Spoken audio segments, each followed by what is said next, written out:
Lalu apa keuntungan dan kerugian menjadi anggota BRICS? Kita akan bahasnya bersama dengan ekonom senior Samuel Sekuritas Indonesia Fitra Faisal Hastiadi. Kita sapa, selamat pagi Mas Fitra. Selamat pagi Mas.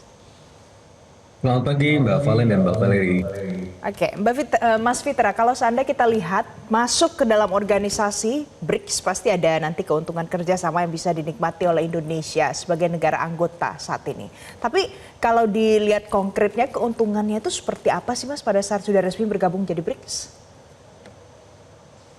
Iya, jadi kalau kita melihat dari sisi kebutuhan investasi untuk mencapai target pertumbuhan ekonomi 8%-nya Pak Prabowo, itu dalam hitung-hitungan saya kurang lebih kita membutuhkan 10.000 triliun.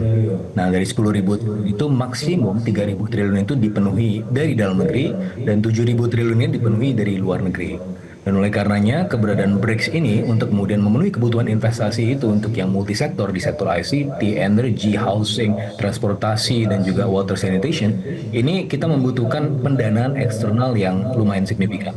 Dan oleh karenanya keberadaan BRICS di sini saya rasa merupakan salah satu cara untuk kemudian menggali sumber-sumber pendanaan baru.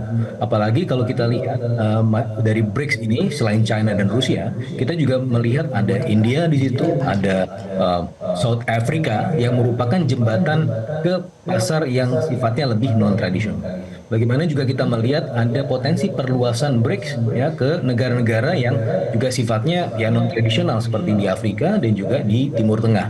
Ini merupakan channel baru kita untuk menggali sumber pendanaan tersebut ya untuk kemudian bisa mendukung pertumbuhan ekonomi kita sesuai dengan target yang dicanangkan pemerintah.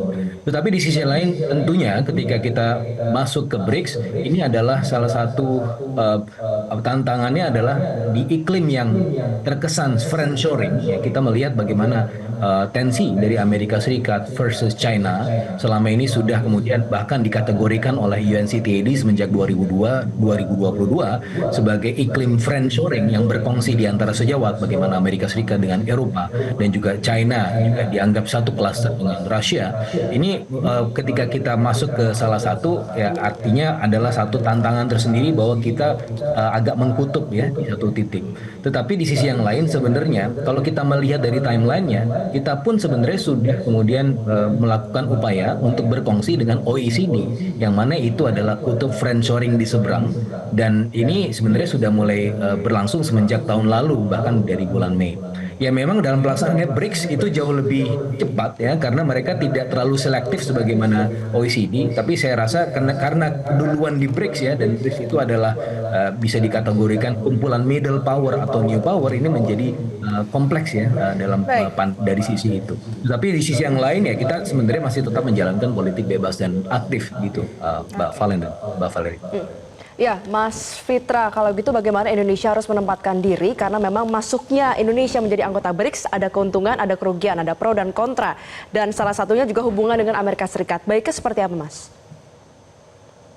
Nah untungnya Pak Prabowo sendiri dan juga Kementerian Luar Negeri kan juga sudah menjalin hubungan-hubungan tersebut ya semenjak dari inaugurasi ya di bulan Oktober. Bagaimana kita melihat perjalanan lanjang sana Pak Prabowo dari China kemudian langsung melompat ke Amerika Serikat dan kemudian masuk ke Brazil dan Peru pada awal perjalanan yang ini mengindikasikan bahwa ya kita sebenarnya berteman dengan semuanya gitu kan, no worries, dan bahkan Pak Prabowo sendiri yang menelepon Trump ya untuk memberikan selamat kepada terpilihnya kembali Trump di periode kedua.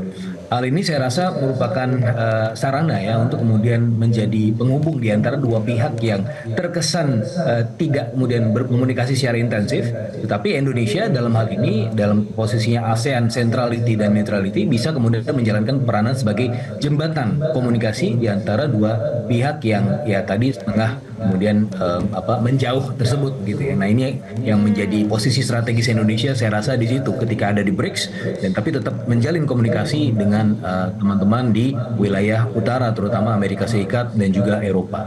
Yang juga menarik Mbak Valen dan Mbak Valeri bahwa kita melihat juga di situ India ada di BRICS. India sendiri sebenarnya merupakan salah satu proksi barat ya karena Amerika Serikat dan juga Eropa ingin supaya India juga lebih besar sehingga kemudian bisa menjadi penanding utama dari China di Asia.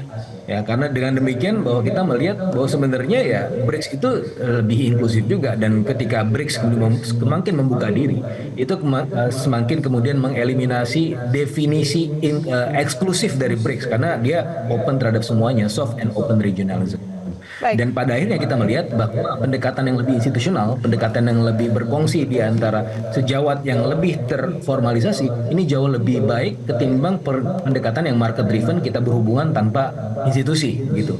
Baik, jadi dengan adanya India ini membenarkan kalau BRICS itu betul-betul inklusif. Tapi yang juga perlu diperhatikan Mas Fitra, karena ada mata uang sendiri yang dimiliki BRICS. Bagaimana dengan hal itu? Bagaimana Indonesia harus menyikapinya?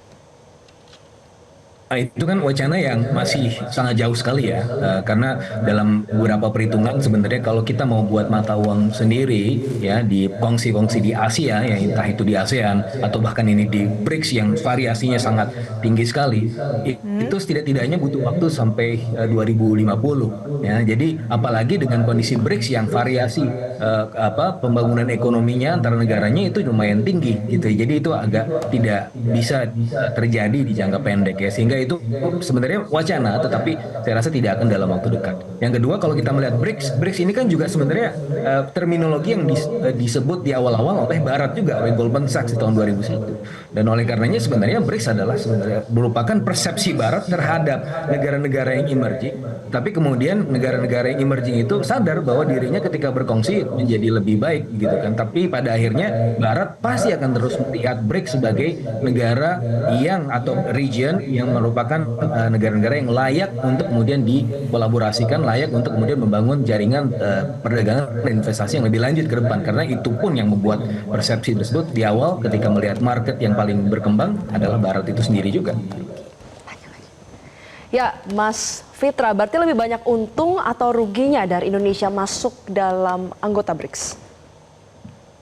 Saya rasa lebih banyak untungnya ya, melihat tadi kerugian-kerugiannya bisa sangat kita mitigasi ya, potensi kerugiannya, tetapi potensi keuntungannya sudah terbuka lebar. Dan sebagaimana argumen saya tadi, formalisasi hubungan antar negara yang terinstitusionalisasi seperti ini jauh lebih baik ya ketimbang kita kemudian berhubungan hanya kemudian berdasarkan hubungan market saja, misalnya antara India dengan Indonesia, Indonesia dengan Afrika, tetapi tanpa hubungan yang formal itu tidak lebih sustainable ketimbang kita masuk dan berkongsi di antara institusi atau formalisasi institusional tersebut, gitu Mbak. Baik, jadi kalau dari analisa Mas Fitra, dengan masuknya Indonesia ke dalam BRICS tentu lebih banyak untungnya ketimbang ruginya. Mas Fitra, terima kasih karena sudah bergabung bersama kami memberikan perspektif baru di Metro Pagi Prime Time hari ini. Terima kasih Mas Fitra.